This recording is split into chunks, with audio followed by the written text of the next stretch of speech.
Bons tempos esse. Alô, meu caro Guto Ferreira, seja bem-vindo, boa tarde.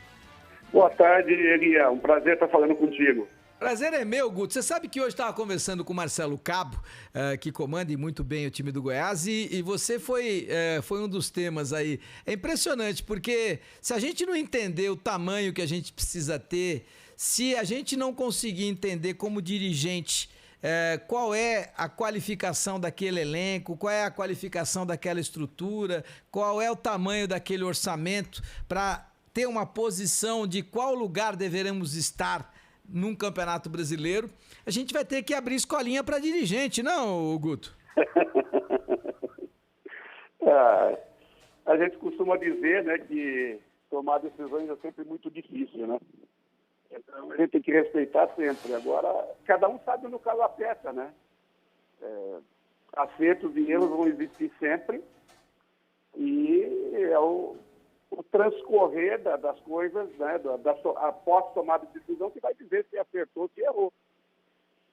Lógico que o que tinha sido feito até aquele momento estavam indicativos, né?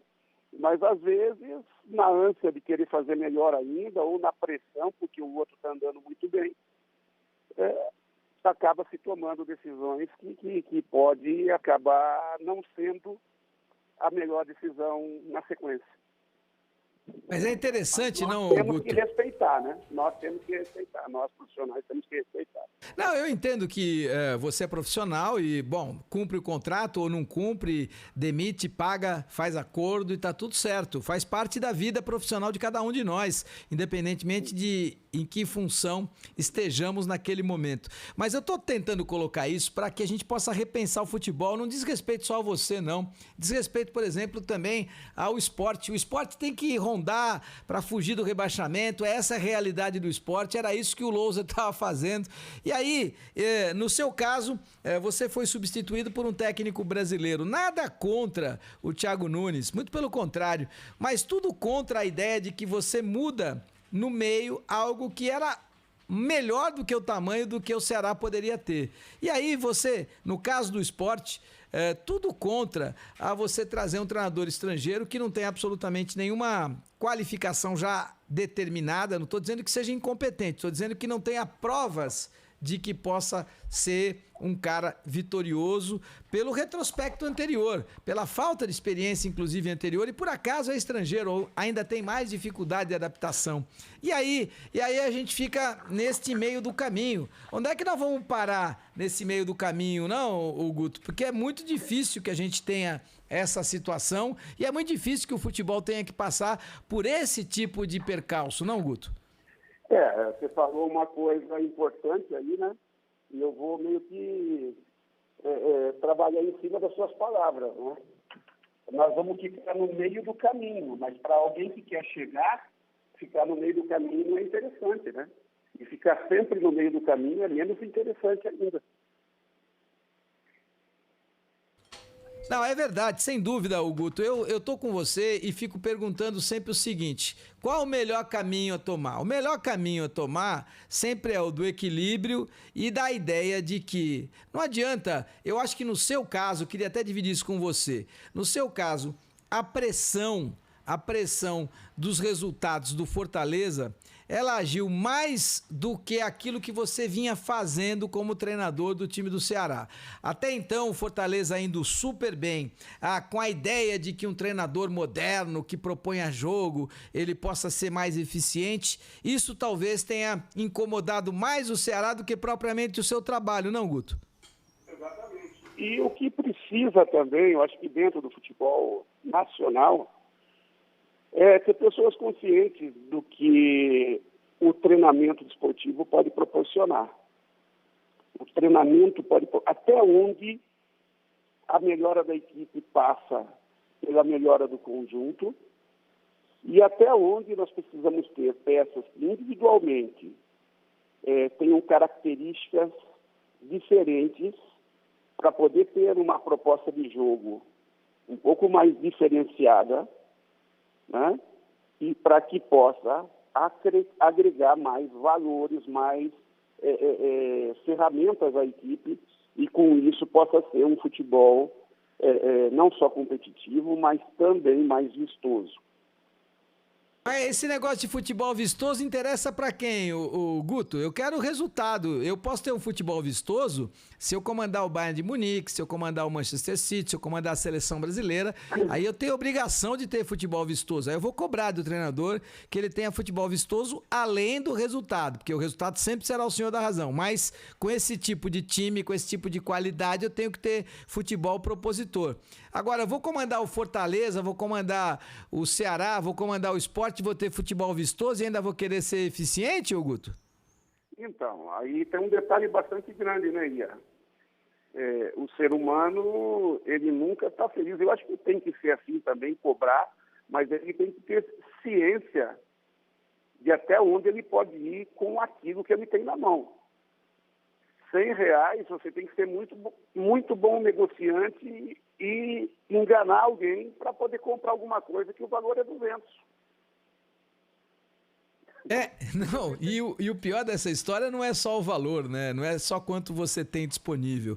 É o dirigente ter dificuldade de entender o tamanho dele, né, o Guto? Exatamente. É essa visão do que ele tem do que ele tem na mão, até onde aquilo está sendo produtivo, né? Até onde pode ir. E isso também gera uma pressão muito grande em cima daqueles que têm que dar o retorno dentro do campo. E essa pressão pode até atrapalhar a você tirar o máximo deles, até onde eles poderiam ir. Às vezes, o time chega num ponto que você tem que agregar peças. Não é só o treinamento que vai fazer dessa equipe uma equipe que possa ter algo mais. Você tem que trazer uma ou outra peça que agregue alguma coisa a mais de comportamentos para que isso flua. É verdade, é verdade. Estava pensando aqui junto com você, até para a gente poder chegar a uma conclusão melhor a respeito do que é importante para o futebol, né? E é importante ter o vestiário, Guto. Em algum momento você perdeu o vestiário? Porque eu entrevistei aqui o diretor de futebol do Fortaleza, do Ceará, diga-se de passagem, me perdoem aí pela confusão entre as duas grandes equipes lá do Ceará, mas entrevistei o seu ex-diretor de futebol e apertei bem no limite ele, até porque me incomodava a ideia de uma mudança quando você ocupava a 8ª colocação do Campeonato Brasileiro. E aí, talvez ele tenha deixado transparecer que o vestiário talvez não fosse mais aquele. Realmente aconteceu isso ou não? De maneira alguma. De maneira alguma. Eu acho que na hora que a coisa aperta, né, e não existe justificativas, vai para onde você vai? Qual que é sempre a resposta? Sempre vai se cair na conta do treinador, né? Então, se eu mostrar para ti a quantidade de mensagens que eu recebi do plantel, e praticamente o plantel todo, agora, existe um ou outro jogador que não agregou, que não trouxe retorno, e, lógico, momentaneamente esse jogador estava, não vou dizer afastado, né, mas não estava sendo usado da maneira que deveria. Por quê? Porque não estava tendo o rendimento que deveria. Agora, se isso é perder o vestiário e se isso foi opção deles, então sigam com os jogadores. Então eu perdi o vestiário e sigam com os jogadores. Um ou outro jogador momentaneamente, porque em momento algum eu deixei o jogador afastado e deixei de utilizar. Com exceção do Ione Gonzalez, que praticamente não rendeu nada desde que chegou, né? E que pediu para sair por isso que não vinha sendo aproveitado. Foi o único jogador que pediu para sair e não vinha sendo aproveitado. A quantidade de oportunidades que ele tinha era de acordo com o rendimento dele, e à medida que ele pediu para sair, nós, em comum acordo dentro da direção, deixamos de utilizá-lo, né? Aí surgiram clubes para ele ir e ele também não quis ir. Foi o único jogador que não dá para se dizer que teve algum tipo de briga, ele foi respeitado sempre, estava treinando sempre, mas à medida que ele pediu para sair, ele não estava comprometido com a gente, ele deixou de ser aproveitado em comum acordo com a direção. Basicamente, o Guto, você escalava o time que achava melhor, comandava a equipe da maneira que achava que tinha que comandar, você não tinha intromissão, não tinha essa ideia de que você não podia fazer exatamente aquilo que imaginava que faria. Não, o que muitas vezes ocorre, né, é que você necessita de uma ou outra peça um pouco mais qualificada, mas não adianta você trazer por trazer, o mercado precisa apresentar essa peça. E em condições de ter a contratação. Né? E alguns jogadores, em algum momento, precisam sair também. Porque o jogador que não vem sendo utilizado, ele acaba, de alguma maneira, atrapalhando. Né? Então, como tem um contrato a ser respeitado, também isso a gente administrou da melhor maneira possível, senão a gente não ficaria 15 meses de trabalho ininterrupto fazendo tudo. Isso aí é piada, né? Dizer que de alguma maneira nós perdemos o vestiário é piada. Se a gente tivesse perdido o vestiário, numa semana antes a gente teria feito o jogo que nós fizemos contra o Flamengo.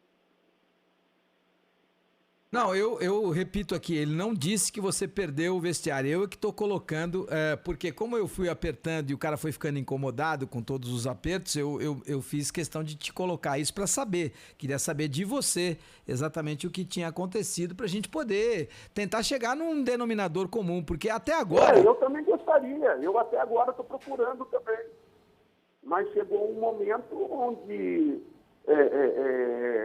nessa ânsia do presidente de tentar solucionar da melhor maneira possível, ele optou por uma mudança, de repente trazendo uma outra peça, como aconteceu. Uma coisa que a gente ouvia em alguns momentos ali dentro é que o nosso rival tinha um plantel que não vinha dando liga e chegou o Vojvoda e conseguiu dar liga com os mesmos jogadores. Não foi bem assim, né? Porque chegou o Tite, chegaram alguns jogadores, chegou o Robson, chegaram alguns jogadores que agregaram a equipe, né?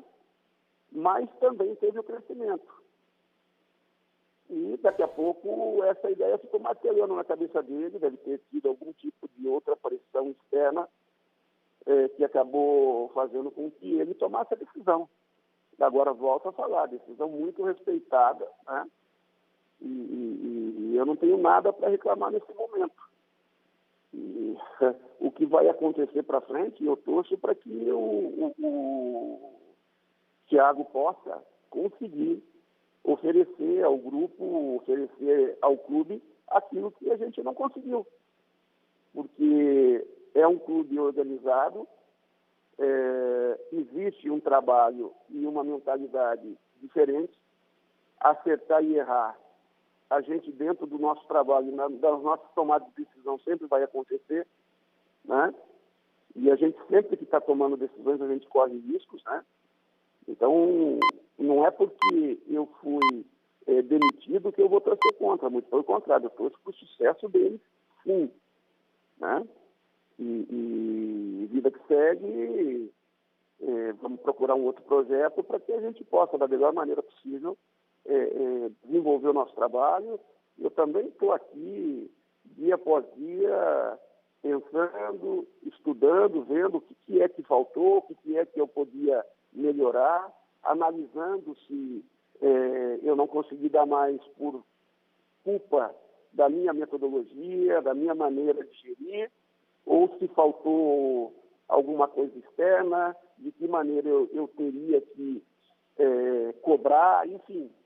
O treinador também faz toda essa autoavaliação para que nos próximos projetos a sua postura possa, dentro do espaço de tempo que se tem, né, colher os resultados. Nós todos somos reféns do resultado, não tem jeito, e eu não sou contra isso não, muito pelo contrário, eu acho que o resultado tem que balizar mesmo, não adianta. Claro que em algum momento... Agora eu volto a falar, desculpe, Elia, só terminando aqui. Todos os resultados a gente não chancelou os títulos, mas nós estávamos correndo sempre dentro do que foi traçado no início. Não, eu entendo a sua colocação. O mais que se cobrou, que no caso gerou essa, não estava sendo dado, mas também a avaliação nossa era aquilo que nós oferecemos de resultado. Não, e eu bato nessa tecla direto. Dentro do tamanho, se a gente não tiver dirigentes que entendam qual é o tamanho daquela agremiação, ela foi daquele tamanho, programada para aquele tamanho, com aquela estrutura, com aquele investimento, que lugar ela tem que chegar no Campeonato Brasileiro? Se a gente não tiver caras com esta qualidade, com esse entendimento e com a virtude de enxergar o futebol desta maneira, nós vamos ter muita dificuldade de ter bons trabalhos realizados, porque campeão só vai ser um. Campeão só vai ser um. Nós temos 20 times na Série A. Então, campeão vai ser um. Vai ser o Atlético Mineiro, vai ser o Palmeiras ou vai ser o Flamengo. Não necessariamente nessa ordem. Acho até que vai ser o Atlético Mineiro. Campeão da Libertadores só vai ser um. Flamengo, Atlético, Palmeiras. Não necessariamente nessa ordem, mas será um deles. E aí, todos os outros são ruins? Todos os outros são incompetentes? Não. O que você precisa é saber qual é o seu tamanho. O que é que você fez para poder atingir o seu objetivo? O treinador tem capacidade para lá estar? O trabalho dele está evoluindo? O time do Ceará é para chegar na 10ª posição, nós estamos na 8ª. Não me interessa que o Fortaleza é para chegar em 9º e está na 2ª. Porque depois de 38 rodadas é que nós vamos ter certeza onde vai estar o Fortaleza e onde vai estar agora o Ceará. Repito, nada contra o Thiago Nunes, mas os trabalhos dele anteriores mostram que ele tem dificuldade de jogar pelo resultado. E com um time do tamanho do Ceará, vejo muita dificuldade para ele poder fazer com que a equipe termine o Campeonato Brasileiro na 8ª colocação. Mas o tempo é senhor da razão e ele vai dizer. Grande abraço, viu, Guto? Tudo de bom. Abraço a você, Elias. Obrigado mais uma vez. Nossa área, com Elias Júnior.